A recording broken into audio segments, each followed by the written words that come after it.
What family secret shocked you to the core? Story 1. My uncle got kicked out of my grandparents' house after he got a DUI. After that, he got 2 more DUIs and went to jail after he was caught dealing illegal substances.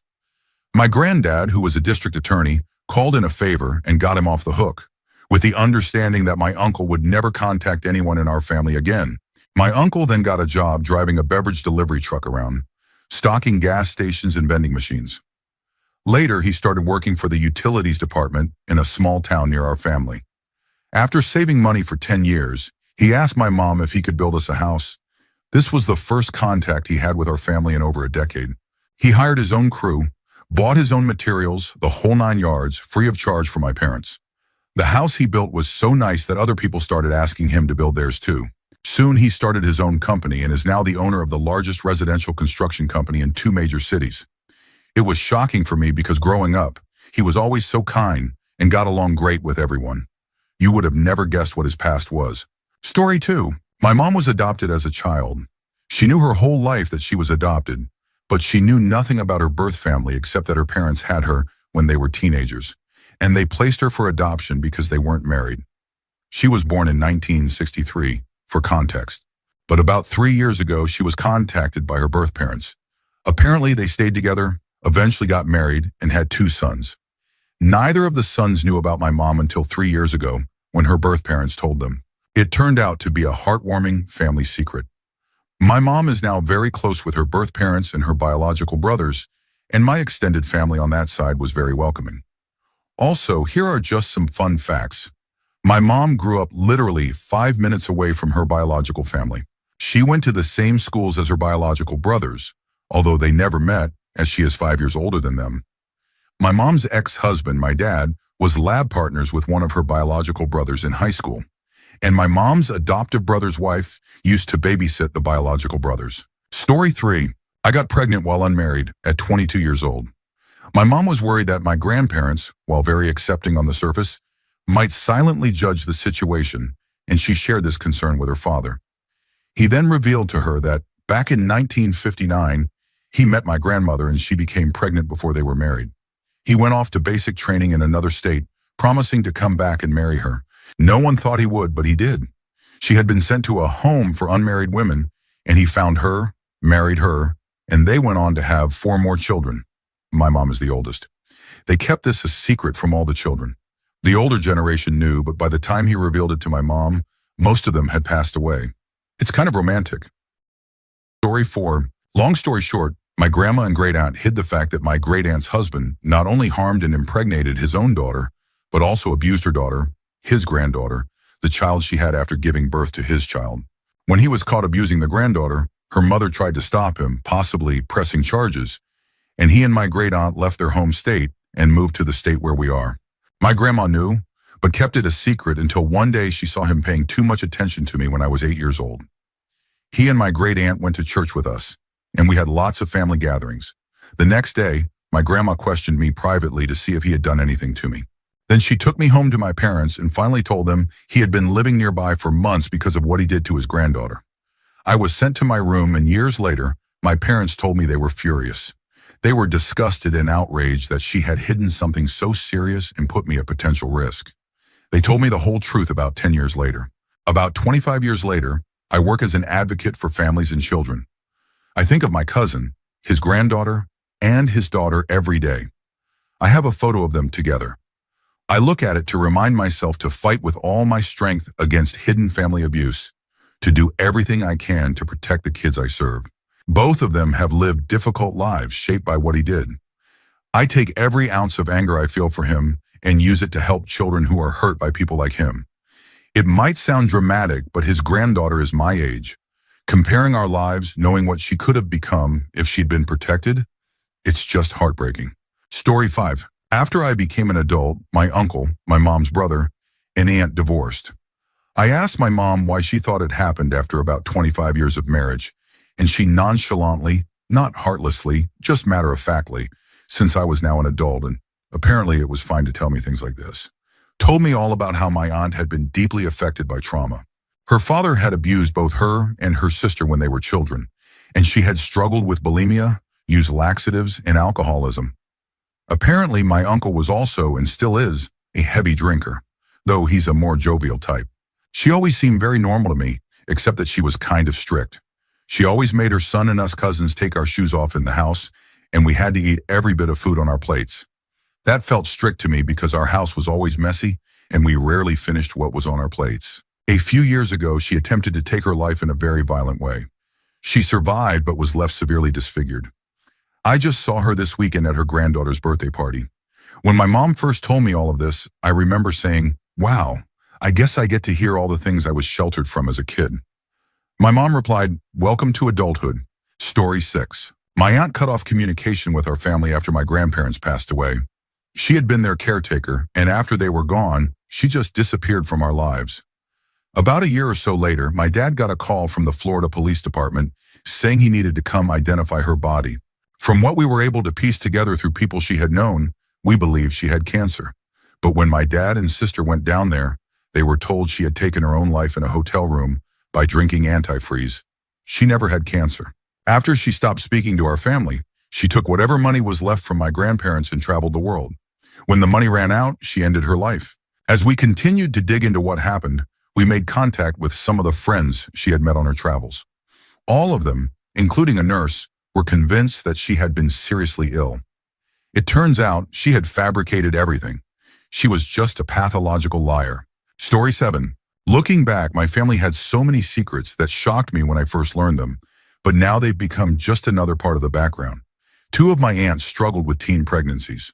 One aunt had 2 abortions due to unwanted pregnancies as a teenager. When she tried to get a third, the doctor refused, and she ended up going through with the pregnancy. The baby was put up for adoption. Another aunt also had 2 unwanted pregnancies during her teen years.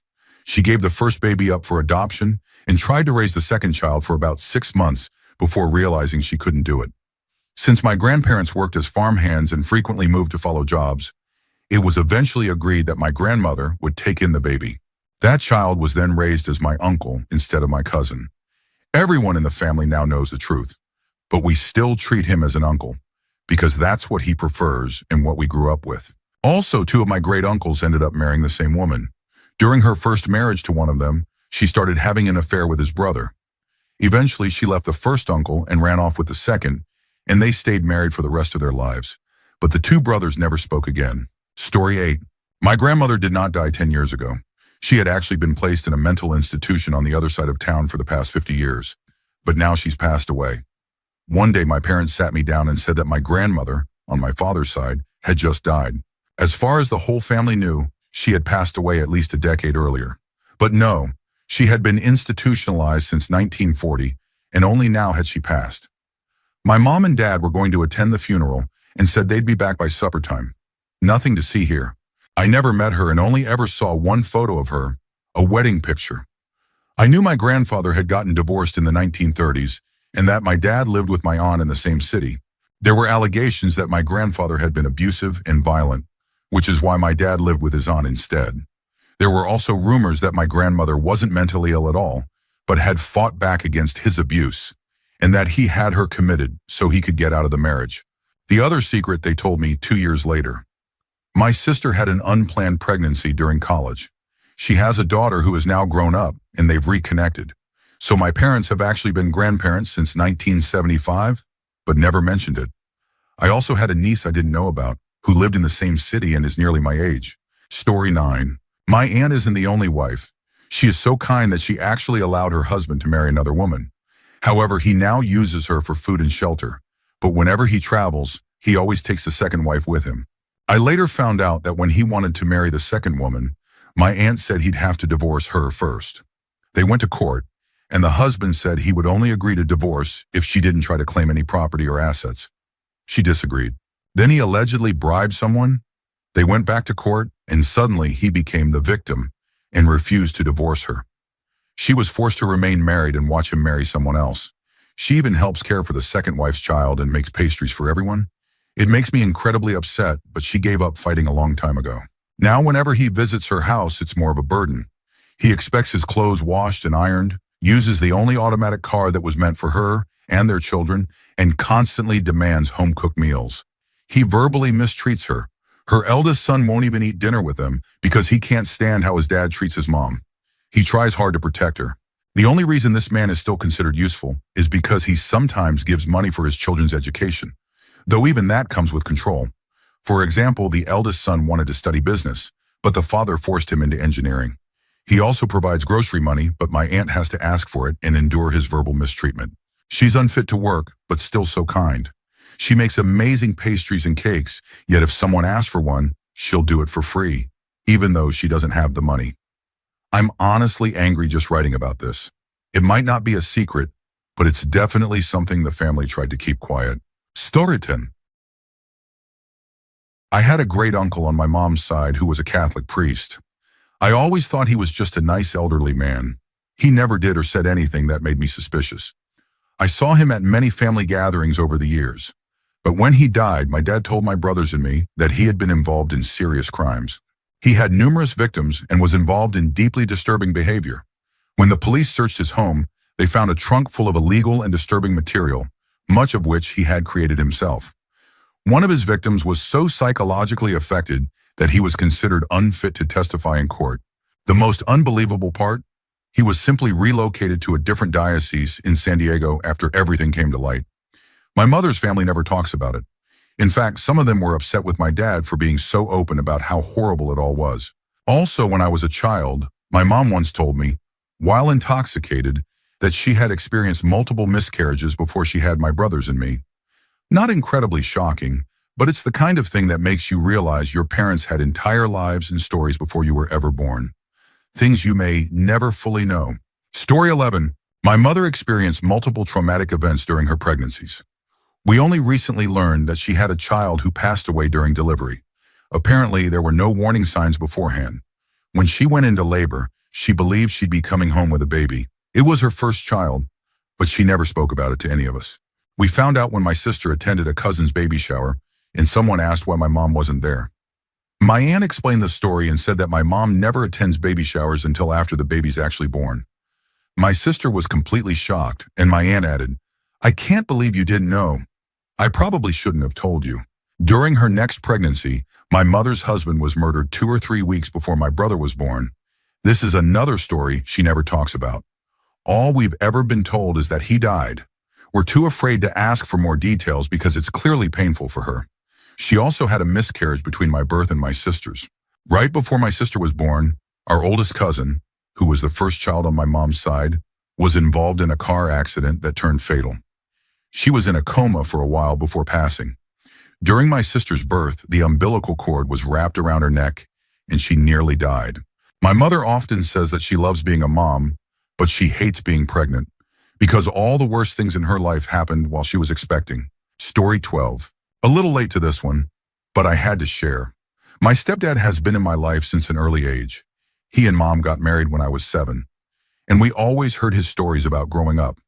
He loved to tell us about his summers at their cabin in the mountains and the fun times he had with friends. We always heard about his older sister, but one day he mentioned a brother we never knew existed. After much prying by my sister and me, we learned that this brother, I'll call him Steve, had been estranged from the family after becoming pagan.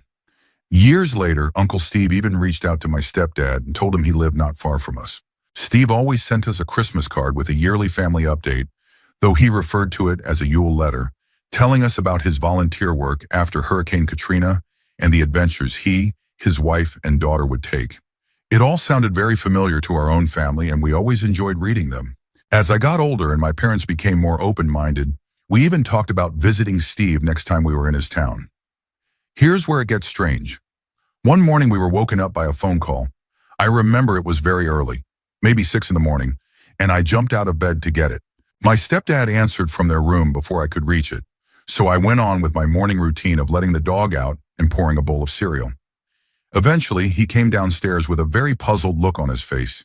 He told me that it had been the police from a small coastal town about 4 hours away. They had asked if Steve was his brother, then informed him that Steve's body had washed ashore that morning. They didn't know who to contact and needed to start an investigation.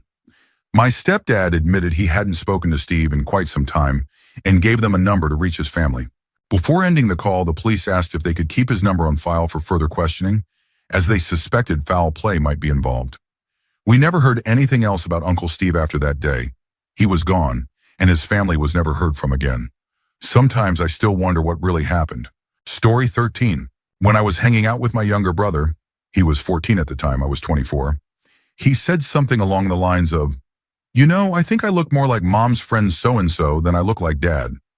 After years of quietly wondering the same thing, I had to admit he was right. He was starting to look a lot like so-and-so and not much like our naturally heavier set father. So I said to him, "I don't know, buddy. Things were complicated back then." You might be surprised if you look into it. A few months later, I was sitting in a 24-hour diner when so-and-so walked in. He saw me and decided to sit at my table. After a few pleasantries, I just had to ask, and he admitted to a 20-year affair with my mom, and even said he had secretly taken some of my brother's hair and sent it in for a mail-away DNA test, which came back positive. He went on about how he wanted to come clean and spend time with my brother, but didn't want to deal with my mom anymore, since things had ended badly. I told him that my brother was usually home alone for a few hours after school every day, and would love some company, especially since our dad had moved 1,400 miles away. So-and-so stammered and made a bunch of excuses. I stood up, told him off, asked him to pay for my cheeseburger, and left. My brother figured it out on his own and was never able to build a relationship with him. Later, he resented him even more when so-and-so started a new family, making my brother feel abandoned. Our mom is great, and we don't bring up the past. We all understand that love can be complicated. Story 14. My mother struggles with severe mental health issues. For years, I believed many of the things she said, only realizing in my teens that a lot of what she said simply wasn't grounded in reality. Her claims weren't completely impossible, just highly implausible. For example, she once said her landlord had 2 of her neighbors harmed to score political points. Political points with whom? She never explained specifics, just vaguely references a shadowy international organization that supposedly controls everything, from U.S. politics to the healthcare companies she works for. According to her, their main goals are distributing illegal substances and promoting dark ideologies. Anyone who enters her life, any strange event in her neighborhood, or even news reports get woven into her story, usually as part of a supposed enemy plot. Over the past 15 years, she's decided nearly everyone she or I interact with regularly is part of this group. Friends from school, their families, her co-workers, her siblings, and even the former president of the United States. She watches a lot of certain news channels which didn't cause her behavior, but certainly intensified it. Coming to this realization reshaped my understanding of people.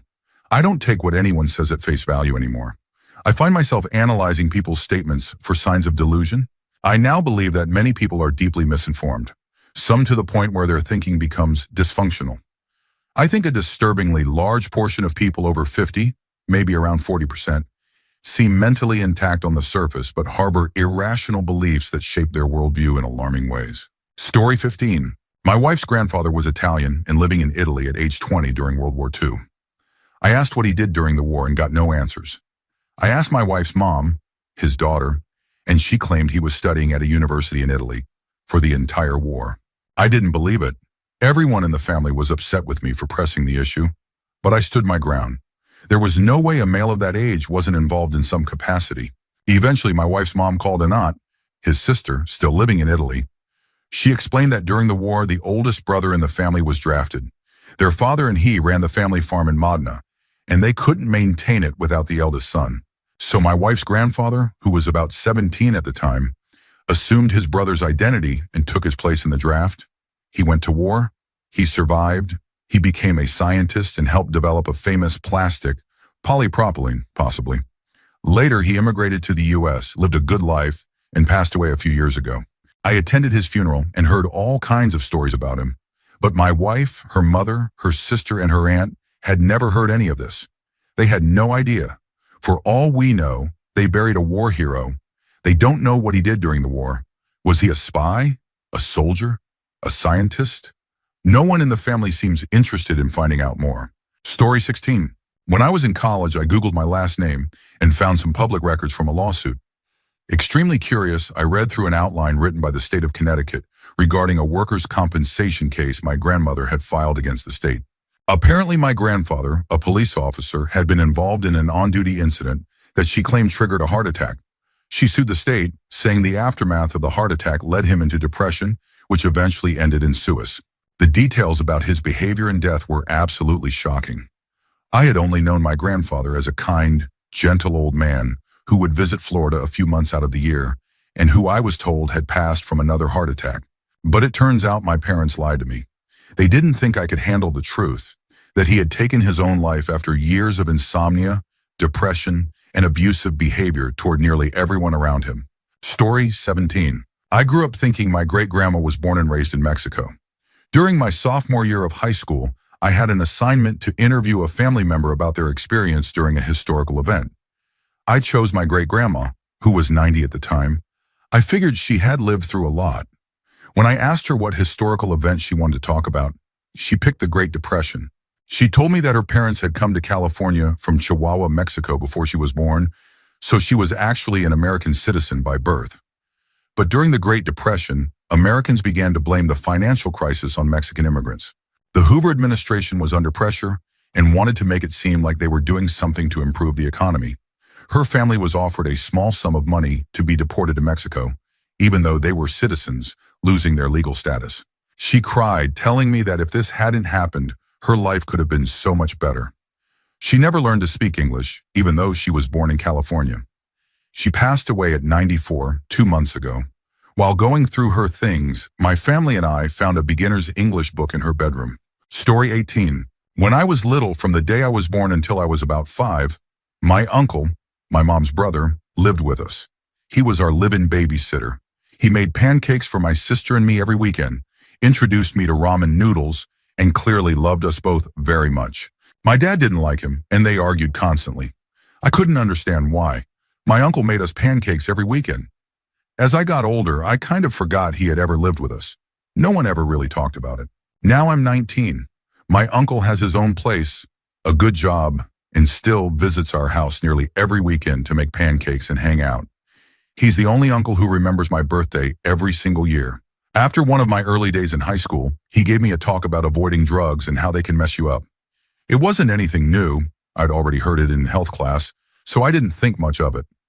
I later mentioned the conversation to my mom, and she suddenly went silent and looked very nervous. She told me that before I was born, my uncle had struggled with serious drug addiction and had nearly overdosed.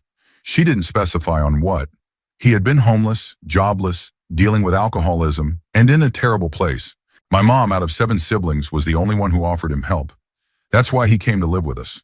My dad didn't want a person struggling with addiction near his newborn children and threatened to kick him out if anything happened to us.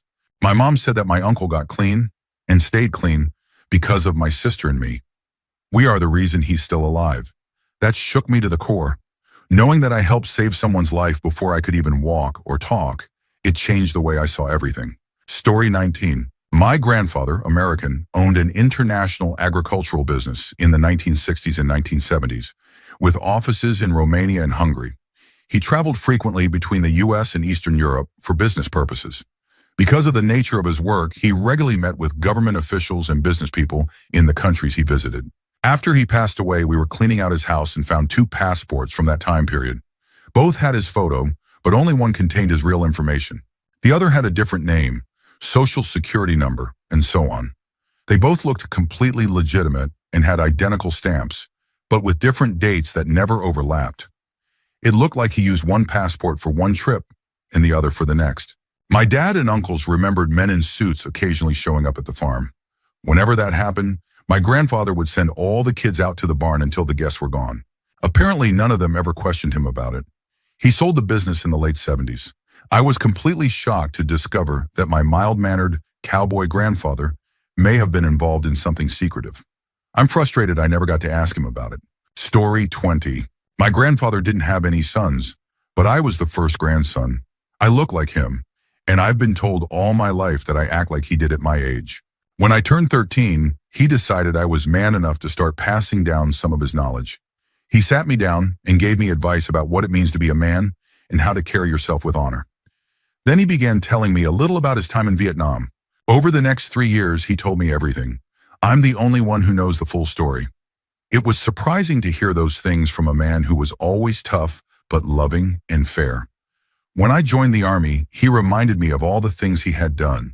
not to glorify them, but so I could learn from them and do better.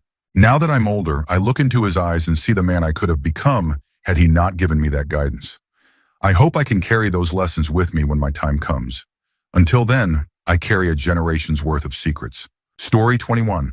When I was about 5 or 6, I became friends with 2 brothers who lived nearby.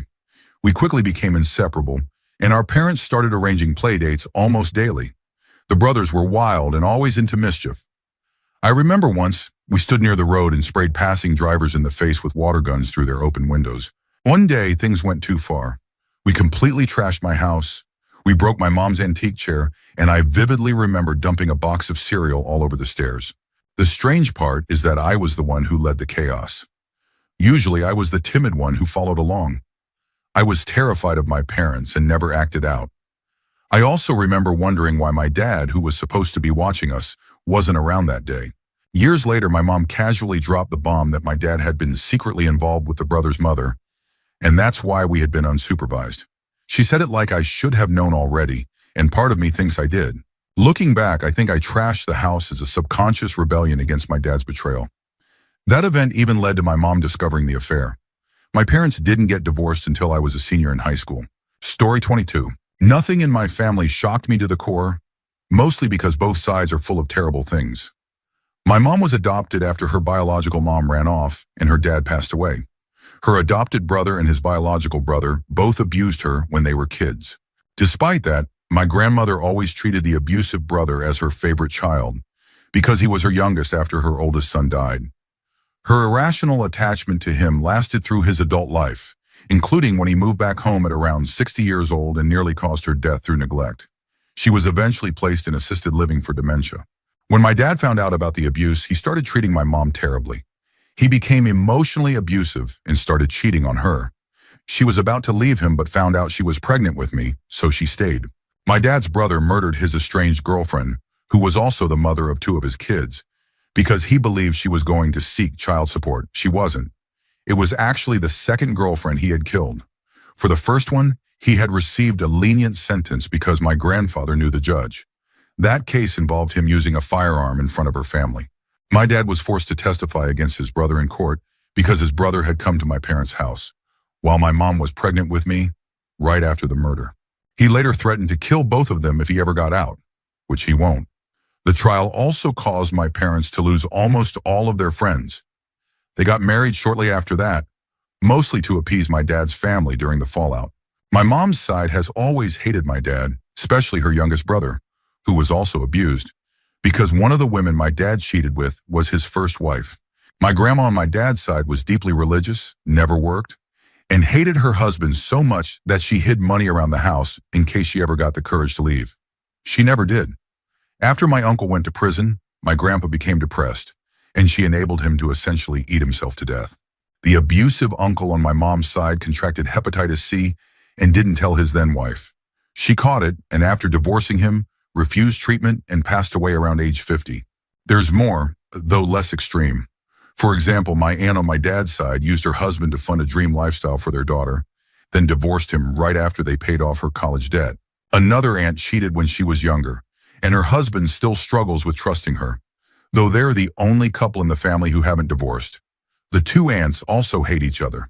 One of them refuses to talk to their mother over a petty argument that happened while my grandfather was in assisted care. Right now, things are worse than ever. My mom's side is having a full-on breakdown over who will inherit what when my grandmother passes, even though her medical bills have drained almost everything. My abusive uncle is threatening my mom because she was appointed her guardian, and he's turning the youngest brother against her by saying she's stealing inheritance money. The truth is, there's barely anything left, and he refuses to move out of her house so it can be sold to pay for care. Story 23. When my dad was around 10 years old, he was searching through papers he found in his parents' closet. He discovered what he thought was his birth certificate, since it had his name on it, but then realized the birth date was wrong. His parents had lived in different states at that time, hadn't even met yet, and his mother would have only been around 13. He asked his parents about it, and they explained that his dad had been married before and had another son. My dad has a half-brother with the exact same name. There was no explanation for why my grandfather wasn't with his first wife or why he had no contact with his oldest child. No one ever told my dad's brothers, When he eventually shared the story with my mom and me, my mom said, "That explains so much. Your mom had me take out the mail when we were kids, and there was an envelope about child support." I wasn't going to say anything. I also discovered that my dad's great-great and great-great-great-grandfathers fought for the Confederacy and owned slaves. My dad is passionate about Union history. He's always reading and watching documentaries about it, so I've never told him. And really, who would want to know that their ancestors once owned people? Story 24. My dad's stepmom married my grandpa in 1968, about 18 months after his first wife passed away. His children, my dad and his sisters, were between 10 and 21 years old at the time. For all of us grandchildren, she was the only grandmother we ever knew.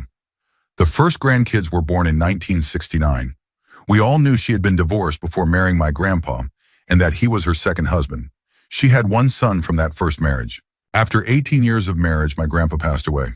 After that, my grandma pretty much walked away from all of us. We would drive 5 hours to visit her while in town, and she would barely let us in the door. These weren't unannounced visits. We would plan weeks in advance and call ahead to let her know we were on our way. But in the 15 minutes it took to drive from my aunt's house to hers, she would suddenly make plans to go shopping with her sister or something similar, so she didn't have time to see us. As a teenager and later as a young adult, it really hurt. I loved her. She had always been grandma to me. When I was in my 30s, I lived just 5 minutes from her house. I tried several times to visit, but she was always busy, so eventually I gave up. 3 years ago, my dad's youngest sister, whose mother passed away when she was 8 and who had been raised by this grandma, posted on Facebook that our step-grandmother was in the ER with a possible heart attack. That's when it hit me. Wow, I forgot she was even still alive. I felt guilty that I had no emotion about her being sick or about the fact that I had no relationship with the last grandparent I had left. 18 months ago, my dad called to say she was in the hospital and likely wouldn't make it through the night. I felt guilty again, but also numb. She had walked away from being my grandmother years ago. She passed away the next morning, and it did hurt. I'd never have the chance to be her granddaughter again. But I still couldn't understand how someone could walk away from the children she helped raise, or the 13 grandchildren who only knew her as grandma. The day after she died, we all learned that my grandpa wasn't actually her second husband. He was her third. She had previously been married, had 4 sons, and was caught having an affair with her husband's friend, their neighbor. Her first husband divorced her and took the children. She married the man she had the affair with and had 1 son with him, the one we all knew. That second marriage was the one she spoke about. None of my grandfather's children knew she had 4 sons who lived in the same town she lived in with my grandfather. Her second son, our step-uncle, didn't even know about his 4 older brothers until after she passed. She never mentioned them, not even on her deathbed. The truth came out only because her sister helped write the obituary. I'm convinced my grandpa never knew about that first marriage or the children she left behind. Knowing how much he valued family, I believe he would have tried to reconnect her with them. And now I understand how it was so easy for her to walk away from us, because she'd already done it once before. Story 25. My father's parents died when he was 17. I had always been told they died in a car accident. I used to imagine how hard it must have been for him and his 3 siblings, thinking about him sitting at home, receiving the horrible news via phone call. I wish that was what really happened. One day when I was 10, I was having a snowball fight with my brother and our cousins, who are twins, the same age as us. Things got out of hand, and I remember my cousin Josh shouting something about our grandpa. I didn't understand him at first, so I asked him to clarify. That's when he said I was an idiot for thinking our grandparents had died in a car crash. In reality, our grandfather had taken the life of our grandmother in the kitchen, then taken his own life outside the house. My father, the oldest child, was the one who discovered them that day. I remember yelling, "That's not true, you're lying. Why would you say that?" We ended up getting into a huge fight. I just couldn't believe what I was hearing. The next day, my brother and I brought it up to our mom. She confirmed it was true. They had told us the story about the car accident to protect us. That day, I learned 2 things. My parents don't always tell the truth, how my grandparents really died. Story 26. Where to start? I've been in law enforcement for 10 years. During my first few years, in my early 20s, several federal investigators came to speak with me regarding a cold murder case that took place a few counties over. This particular case makes headlines every year around the anniversary of the person's disappearance, so it wasn't unusual to work with other agencies as new leads surfaced. During this specific meeting, the investigators shared some new information they were working with, including a more detailed location they wanted to search. As they spoke, I realized the exact search area was on the same property where I had grown up. I informed them that the location they were referring to was actually in the next county over. Then they mentioned the name of their suspect, and it was my father. My father, who had passed away 2 years earlier, had been divorced from my mother since I was in grade school. He had been a somewhat abusive alcoholic, which led to my mom leaving him. Unfortunately, the case is still unsolved, and I'll never have the chance to ask him what he knew or what he might have done. Story 27. For context, my mother was a dedicated, vocal, and active member of conservative Christian churches for most of her life, ranging from fundamentalist to mainstream circles. She raised me and my siblings in what's known as purity culture, a subculture focused on preventing any kind of sexual experience before marriage. She even had a part-time career as a Christian public speaker and published works that were sold in religious bookstores. In the past year, I discovered that the way my mother had touched me since I was 13 falls under the category of sexual molestation, described as covert or emotional incest. My father eventually admitted that he had known my mother had been unfaithful for decades, including with a missionary our family once hosted. He had wanted to divorce her, but believed that a broken home would be worse for us kids, so he kept quiet. My siblings later revealed the psychological abuse they had endured from her, severe enough to cause lasting trauma. Each of their revelations shocked the rest of us. As a result, all of us have cut off contact with her, and my father is currently preparing for divorce. She has since fled to another part of the country and is now staying with her own mother, who likely abused her as a child. It's highly likely that my mother has narcissistic or histrionic personality disorder, but she refuses to seek diagnosis or treatment, something not uncommon in these cases. I'm glad we all know the truth now, although I wish we had discovered it 30 or 40 years ago. We're all in therapy and doing better. I've left behind the faith I was raised in, the controlling views on sexuality, and the emotional conditioning that allowed abuse to go unchecked. Some people in the church world say I've changed completely. Others, mostly outside that world, say I'm the same person, just healthier now that I've started healing. Time will tell. Story 28. My grandfather was involved in some shady real estate dealings. The man he was partnered with, let's call him King, went on to build and own most of the downtown strip of our city during the 1970s. King became a multimillionaire and stayed that way for life. My grandfather was his vice president. At some point, my grandfather began having an affair with King's wife. They decided they were going to divorce their spouses and marry each other. The plan was for the money King's wife would receive in the divorce to be used to start my grandfather's rival real estate company. My grandfather even tried to absorb several of King's upcoming contracts by undercutting his bids. King caught my grandfather copying contract proposals in order to steal deals. In response, King beat him within an inch of his life. Not long after, King's wife mysteriously had a change of heart and decided not to go through with the divorce. My grandparents reconciled for a time, but ended up divorcing a few years later. After that, my grandfather spent the rest of his life bouncing between failed and borderline illegal business ventures. Now at 84, he spends his days drinking gin on his boat. Meanwhile, King still has buildings named after him across the city, and his family remains one of the wealthiest in town. Add a few missing persons cases, and you'd have the makings of a Coen Brothers film. Story 29. I never met my grandfather. He passed away long before I was born, but I've heard stories about him all my life. He spent his career as a police officer and was generally loved by everyone in town. As a testament to that, when he died, so many people sent flowers to the service that the 2 florists in town completely ran out. When I was younger, I was always told he died of a heart attack. But as I got older, I started hearing rumors that something much darker had happened.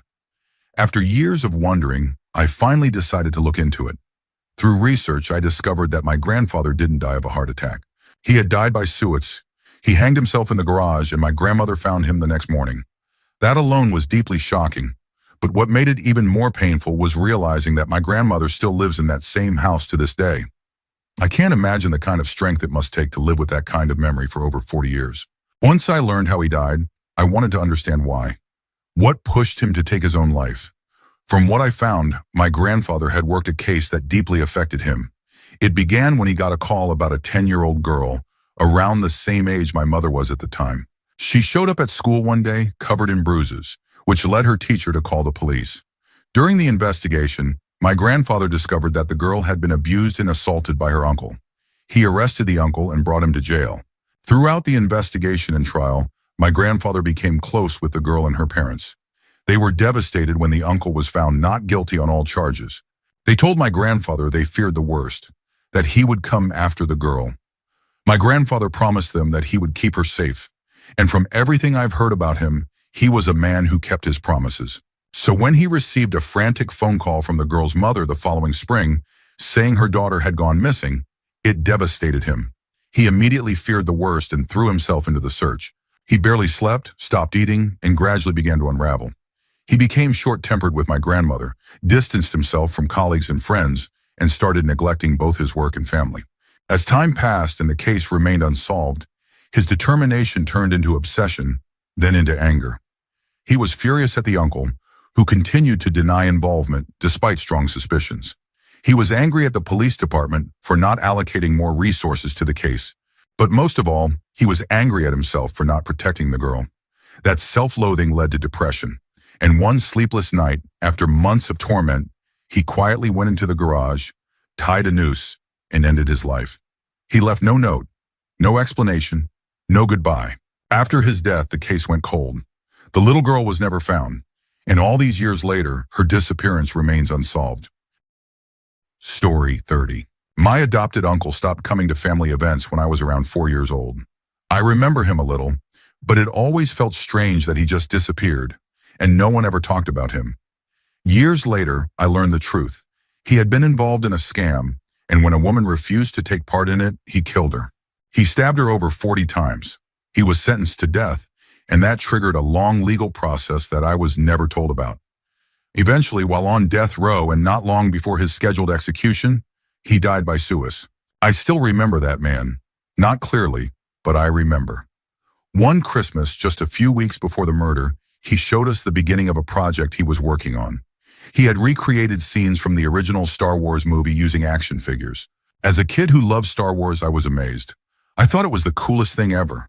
For years after, I would ask my parents when we'd see him again, and if he had finished the movie. It's crazy to think that someone who sat at our Christmas table, joking with us and making fun Star Wars videos, was capable of something like that. Story 31. Probably too late on this, but first off, this side of my family comes from old-school West Virginia mountain folk. Anyway, my uncle's uncle, let's call him Tom, was dying of cancer. He told his wife, June, that she didn't have to stay home and live in his sorrow.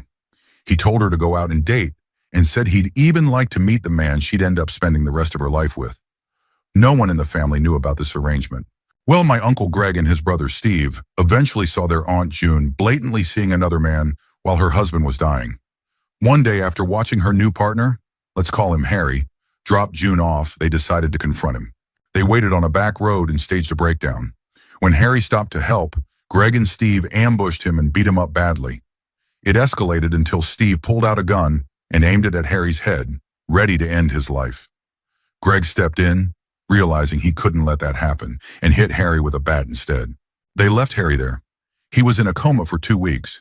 During that time, the rest of the family found out about Tom's arrangement with June. When Harry finally woke up, he had no memory of what happened to him. He and June eventually got married and are still together. Greg and Harry now play cornhole together at family reunions. Harry will never know the truth. Story 32. It technically wasn't a secret, just something none of us knew about until recently. My granddad on my dad's side lived in Texas and only occasionally spoke with my dad. There had been a long-standing falling out between my grandma and granddad, and my grandma made my dad feel guilty for ever reaching out to him. She's complicated.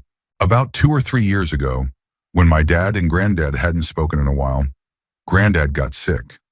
We wouldn't have known, but 2 people reached out, his 2 oldest children, who were both in their 30s.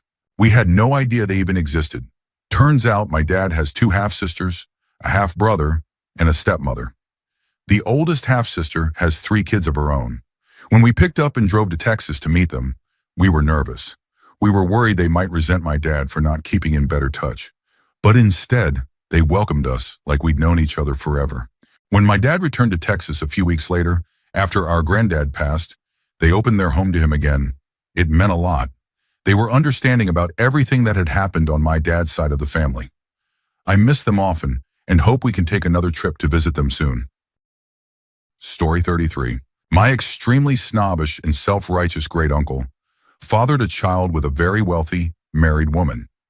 That child, my cousin once removed, was raised as her husband's son. The couple divorced soon after the child was born, and my great uncle married the woman. However, he has never acknowledged the boy as his own.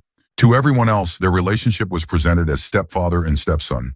When his wife died, my great uncle inherited her entire fortune. Growing up, I always assumed my cousin was his biological child. They look almost identical. I couldn't believe it when I found out there was no official blood relation. Another cousin privately filled me in on the truth. Something everyone knew, but no one openly discussed. My great uncle has always looked down on others who didn't live up to his strict standards. Knowing this scandal exists behind his polished image gives me a strange sense of satisfaction. His wealth came through inheritance, not success, and he has never acknowledged the son he fathered through an affair. It's a story worthy of a soap opera. Story 34. Back in the 1960s, my father worked at one of the labor camps on the West Coast. As you can imagine, racial tensions were high, and the police rarely responded to incidents in certain neighborhoods. One day after work, my dad and a friend were drinking and relaxing in an empty section of the orchards when a man approached them. The man was white and made aggressive remarks about them being in the area. I don't know exactly what was said, but it clearly wasn't anything polite. A fight broke out. The man tried to pull a small firearm, and my dad grabbed his friend's shotgun from the truck and shot him. They panicked and fled the scene, leaving the body there. Given the location, the authorities never responded. My grandmother revealed all of this to me on her deathbed. She was battling cancer and on pain medication, so I wasn't even sure if she realized what she was saying. I later brought it up to my mom, who confirmed it. She said everyone in the family knows, but they keep it buried. My dad was deeply affected by what happened and still thinks about it often. He's always been a great father and role model. Knowing this truth doesn't change how I see him, but it adds a layer of complexity I never expected. It's something I still struggle to fully process. Story 35. When I was about 12, I found a box full of old cards. Some were addressed to me, some to my sister or my mom, and some to our whole family. There were Christmas cards, Easter cards, birthday cards, and they were all signed Grandpa, except the ones to my mom, which were signed Dad. This completely confused me for two reasons. First, we had always received cards and gifts from my grandma and grandpa on holidays and birthdays. I didn't understand why there were separate cards from just my grandpa and why I never got them. Second, my maternal grandfather had passed away several years before some of the most recent cards had been dated. That's how I learned that my grandpa was actually my mom's stepdad and that her biological father was still alive. When I asked about it, my dad told me that my mom didn't get along with him and told me not to bring it up. A few years later, the truth came out. He had been a heavy drinker and had serious issues with drugs and violence. He had physically abused my grandma, my mom, and her siblings. When my grandmother finally divorced him, she and the kids were kicked out of the church and left without support. My mom essentially raised her siblings while her mom worked multiple jobs. I had no idea about any of this. I had a fairly idyllic childhood. My mom was the picture of a hardworking, middle-class suburban mother. I just assumed her childhood had been as stable and loving as mine. Apparently, my biological grandfather had been trying to reconnect with her since around the time I was born. When I was 19 or 20, she finally gave in and re-established limited contact through phone calls and holiday cards. A few years ago, my job took me to the town where he lived, and I got the chance to meet him. The day we met was also his 20-year sobriety anniversary. He cried. I cried. My sister met him about a year later, too. He later sent me a card saying that meeting us was something he had prayed for over 2 decades. He wrote that I looked just like my mom and told us how proud he was of both her and us. He passed away about a year ago, but I still have the card and a photo of us together. So I guess my family secret has a bittersweet ending. Story 36. I was very close with my paternal grandfather. He passed away when I was in high school. My parents told me he died in his sleep from sudden heart failure. But even then, something didn't feel right. He'd been saying strange things in the years before he died, and I'd gone to my parents several times expressing concern. I told them I thought he might be struggling and could be suicidal. They brushed it off and told me, oh, he'd never do something like that. I begged them to get him a therapist or even have a pastor talk to him. Eventually, I let it go because I believed them. When he died, everything about it felt off. It was a closed casket service, which was strange for our family. We always have open casket funerals. When I asked about it, my parents gave weird, inconsistent answers. I remember my grandmother sobbing, saying things like, "Why'd he leave me here? Why didn't he take me with him?" That really stuck with me. I went to my parents and asked directly, "Did Grandpa take his own life?" They said no. They told me Grandma was just grieving and meant she wished she had died with him because she missed him. I asked them again and again. Each time they told me the same story. Eventually I believed it, because I had to. In the years that followed, Grandma continued to say disturbing things. She'd cry during certain movies and say, "I can't watch that. I've seen things. I've seen too much." She'd leave the room if anything violent or gory came on TV. I asked my parents again if they were telling the truth, and they insisted they were. 8 years passed. I never fully accepted the story, but I had no proof. Then one night, a family friend had too much to drink, and not realizing we didn't know, let it slip to my sister. My grandfather had taken his own life. He had died by gunshot. The friend had learned this from one of our cousins. My sister called me, sobbing. I didn't want to believe it, but suddenly all the strange pieces made sense. My sisters and I confronted our parents. They hung their heads and admitted it was true. My grandfather hadn't died peacefully in his sleep. He had died by suicide. My grandmother had found him in the basement. She'd heard the gunshot. My family is very traditional and old world European, originally from Italy. They believe in protecting the women in the family, especially the younger ones. They think we can't handle difficult truths like the men supposedly can. That's why they lied to me. Even though I was the one who first expressed concern, I was the one who begged for him to get help. Finding out the truth so many years later felt like losing him all over again. I'm still not over it, even though it's been 15 years. What hurts most is that I knew something was wrong and no one listened. And when it happened, they still didn't tell me. They lied again and again. Story 37. My father's gambling habit. There were times when the mortgage wasn't getting paid, and we were eating off-brand macaroni 4 times a week. But my father always blamed our financial problems on my mother's irresponsible spending. As it turns out, my father was spending nearly every night at a sketchy dive bar that had slot machines, despite the fact that they were illegal in our state at the time. No one other than him was allowed to see the bills, so he could lie about our expenses and use creative accounting to hide the gambling losses. He claims he only lost a few thousand, but we all suspect the amount was much, much higher. Things were so tight financially that we only managed to get by because my grandparents were secretly giving my mom cash. The worst part, in my opinion, is that he wasn't even addicted to gambling. He quit cold turkey the moment my mom took over the finances. He's never shown the slightest interest in gambling since. I could have forgiven an actual addiction, but from what I can tell, he did it because he was bored and didn't care that his family was suffering. That was when I started losing faith in my parents. Story 38. Older people in my family are deeply manipulative. It all starts with my great-grandmother, or maybe just my grandmother. My grandmother is disabled, her legs don't work, and she's understandably very dependent on others. Thankfully, she has her own apartment now. But when she used to live with my great-grandmother, tensions would boil over. One time, my great-grandmother got so fed up, she doused my grandmother in alcohol and started flicking lighters near her.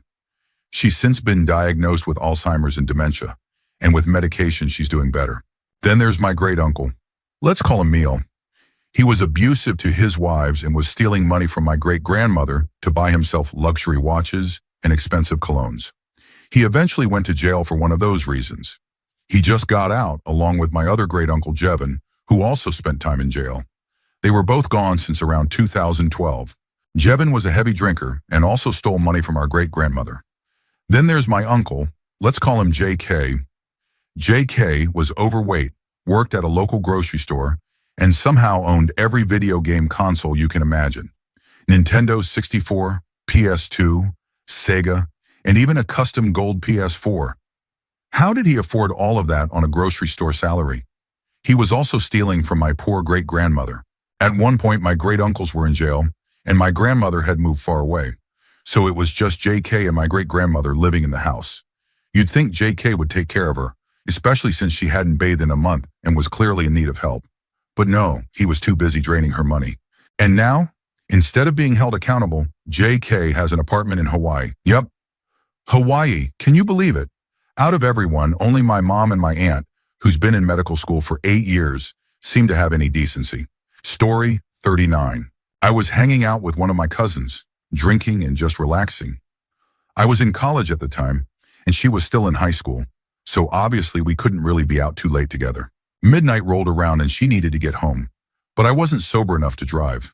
We couldn't call anyone for help either, since our family had no idea we drank or smoked together, and we would have been in serious trouble if they found out. I asked her why her family was so strict about curfews, and that's when she said something that completely threw me off. She told me that a couple of our uncles had abused some of our younger nieces.